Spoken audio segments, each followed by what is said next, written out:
Now, I've ever wanted to, okay, I have been a physics teacher and I've taught physics widely up to A level, Cambridge system. Then after teaching physics, I learned philosophy. And here is my conclusion after learning philosophy, even after studying physics, that physics is below philosophy. And I base this on several reasons, but one of them is basically from the study of philosophy itself. Now, philosophy will tell you that philosophy is derived from the two Greek words, philo and sophia. Now, basically, philo means love and sophia means knowledge. So we can say that philosophy is the love for knowledge. Now, if you've ever asked yourself a question like, who is a philosopher? Now, basically, a philosopher is a person who yearns for knowledge. And for you to learn for knowledge, there must be some questions. As we say, necessity is the mother of invention. There must have been some questions that led to your love for knowledge. And basically, the greatest question we ask ourselves in philosophy is the question of what if?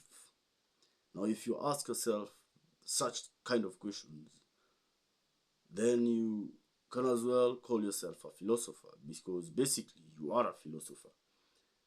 Now, philosophy has few branches. One of them is logic. The first branch of philosophy is logic.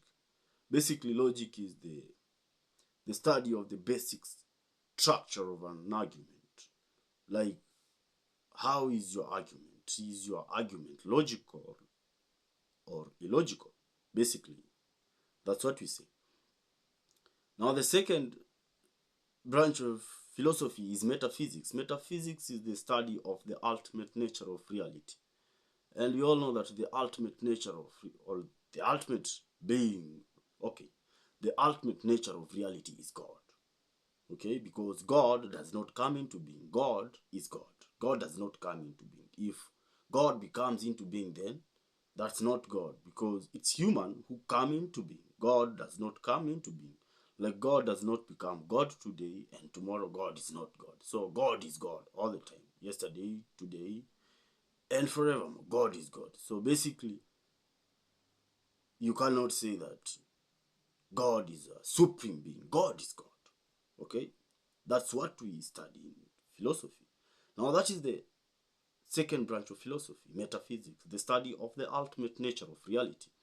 Now, the other branch is aesthetics, the study of what is truly beautiful. Okay? Then epistemology. Epistemology is the science of understanding things. How do you understand things? Do you understand things quickly, or you take time to understand things? And if you take time to understand things, then that is the basic reason as to why the path of knowledge is in the descending order from God to us, and not in the ascending order. So basically, on how you understand things, the heaven blesses you on your capabilities of understanding things. And we say that knowledge is power. By all means, knowledge is power. So if you study philosophy deeply, you will understand that the basic point of argument is, what is the ultimate reality? Okay? What is the ultimate reality? Reality of who? Of God. And if you understand the ultimate reality of God, you'll understand that at the end of your study of philosophy, there is one conclusion that you come to. that we are all servants. And basically we say you cannot be God, but you can be godly. That is to poke the highest standards of humility, if I must say. Okay? You cannot be God, but you can be godly. Now, in his book, Beyond Illusion and Doubt, Bhaktivedanta Swami Prabhupada tells you on page 161, reading from the 25th word from below. You read there and you realize that Bhakti tells you that to surrender unto God, this is religion. Okay? So once you have understood the definition of a religion, then you will understand the meaning of Vedic literature. Vedic literature is the oldest literature of them all. It existed in the year 1500 BCE, before Common Era. Okay? Before Common Era. So understanding all these concepts, you'll understand that according to the analysis of all the philosophies of the world, the philosophers believed in God. And that is why at the end of your study you will realize that Carl Jung tells you that I find that my thoughts circle around God and are irresistibly attracted to God like a planet around the sun. I would find it to be the grossest sin if I were to put up any resistance to such a force. Any resistance in any way whatsoever to such a force. Now basically, if you understand those concepts, you understand that you cannot know God, not unless you are thinking of God. Okay? How can you know God, not unless you're thinking of God? And that is the question, where the question of the free will comes in. Okay? You have given paths to choose. And now the Bible will tell you that narrow and difficult is the way that leads to heaven. And there are very few who go by it. But wider and broader is the way that leads to destruction. And there are many who go by it. Okay? So it's a question of willingness, and a question of choice. You have given a free will to choose. God created in duality. Okay? Right and evil. Choose. You choose. Now, serving God, for you to choose, you start choosing the minute things. And these things, you call them the attributes of God.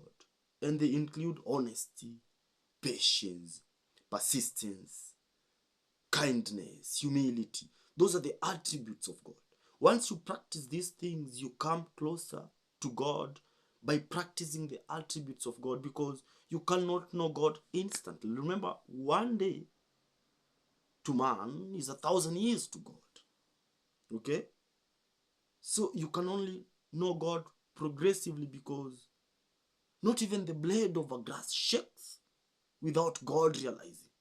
That's how big God is. Okay? Now at that point, you realize that there is no any other way to it except through prayers. It's through prayers that you find answers to your questions. Because at that point, you are at the lowest point of earth. With your head down, the way the Muslims do. You are at the lowest point of earth. Okay? And this is the wisdom of the serpent.